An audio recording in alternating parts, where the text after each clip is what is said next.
Leksimizi davamlaştırımız hürmetlik vatandaş. Bugün Çiğstağ 2019 yıl 9. ayının 11. günü haftiga çarşamba. Şangan Memuriyet Başlığı mavzumunda Şangan Memuriyet Başlığı Çet el parlamentinin Şangan'ın içki işleri arlışığı karıştırımız dedi. Mavzulu haber 9. ayının 10. günü Amerika avazının Xitay programı ilan kılındı. Haber bundak baştan. Washington.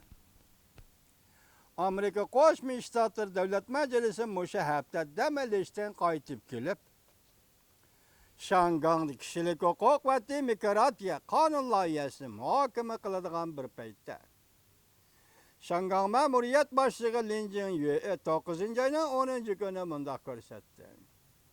Chet el parlamentining har qanday bir shaklda Şangangning ichki ishlariga aralashishiga mutlaq qo'l qo'ymaymiz. Lin Jingyue yana mundaq dedi. Şangangda namoyish jarayonida zo'ravonlikning o'rlishi zo'ravonlikning o'rlishi davomlashaveradigan bo'lsa, masala hal qilg'ili bo'lmaydi. Zo'ravonlikni to'xtatish kerak.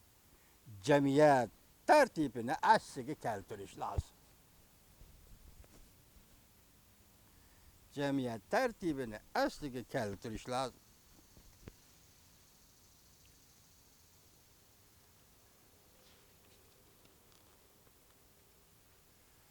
Reйтires.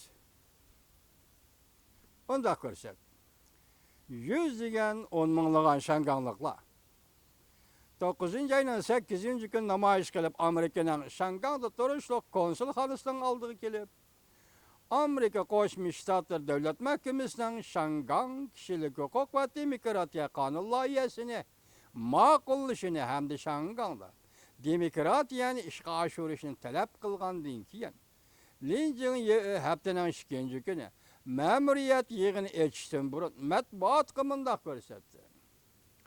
Chet el parlamentining Şangangning ichki ishlariga aralashish huquqiga ega bo'lishiga yo'l qo'yilmaydi. Dedi ve Şangang xalqining tashabbuskorlik bilan Amerika Qo'shma Shtatlar hukumati va davlat majlisining Şangangga ta'sir ko'rsatadigan va aloqador qonun loyiha ma'qullashini talab qilmaslikni talab qildi. Demokratlar Partiyasi Qonun chiqarish komitetining a'zosi